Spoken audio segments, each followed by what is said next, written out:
Can you imagine, it's hard, but can you imagine a world where we lived by the paradigm of earth care, people care, and fair share? My name is Kelli Barram, and I am the manager slash educator slash instructor of the Legacy Garden at St. Mary's College. In early 2000s, a group of people on campus decided that it would be important to have a venue for students to learn how food is grown organically, with a few grants and a lot of energy and resources coming together. They cut this space out of the hillside, and they used a lot of repurposed materials from on campus. I've been here now for it'll be 6 years this summer.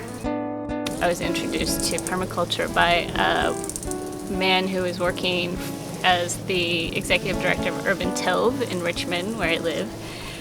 And I volunteered with him after school program in the gardens that he was running, and I was just picking his brain and asking him tons and tons of questions about how do you do this work and why are you doing this? And he said, you need to read this book. he said, you should read Gaia's Garden.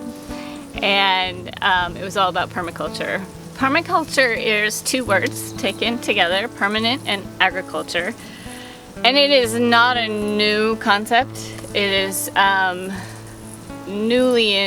relatively newly embraced. Started out with a bunch of people in Australia who were observing the indigenous and the ways that the native peoples used to rule or used to run and manage land. It's taking a systems analysis way of thinking and applying it to agriculture. So looking at the whole and really first and foremost looking at taking our cues for how to operate and what actions to take from what nature already is doing, and just trying to work in harmony and emulate that as much as possible as we produce food or anything else, really.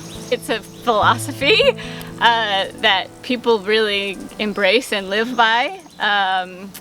So the ethics are earth care, people care, and fair share.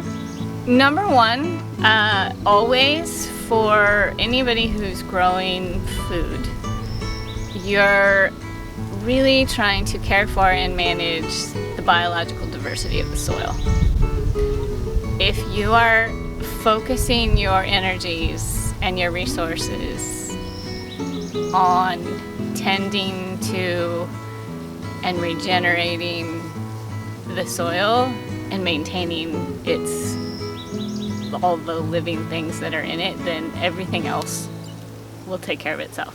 If you understand that the ground beneath your feet is alive, it may alter the actions that you do on top of that soil. Taking care of the earth in this context means taking care of the soil.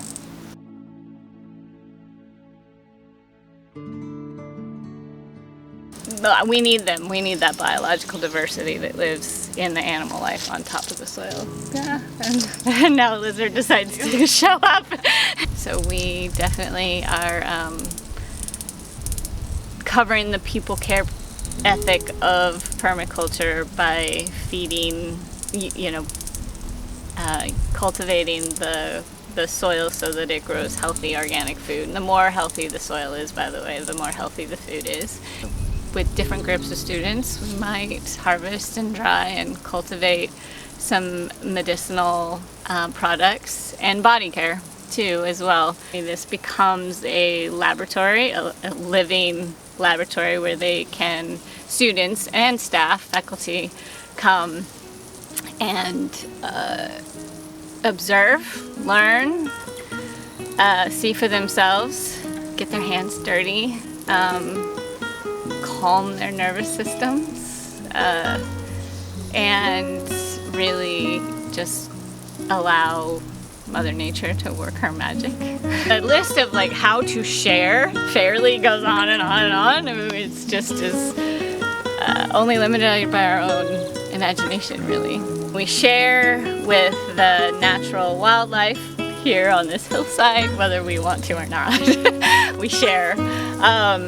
And then there's the sharing of the knowledge, so the sharing of our intellectual resources and energetic resources, like our physical resources. In the community at large, I'm connected to, and the Legacy Garden is connected to other community resources. The seed saving, the seed banks are kind of ongoing. And then there's those like tree collar type projects that pop up every now and then. We've been involved in like plant cuttings that are part of food sovereignty projects. We've had students take like what they learned here and then they've taken it into whatever community that they're working in.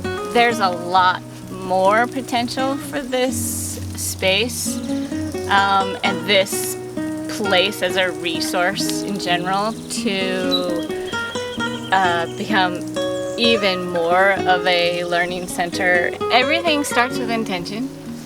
So the intention to make it happen, to invest, the intention to want to use this as a greater resource in the St. Mary's community.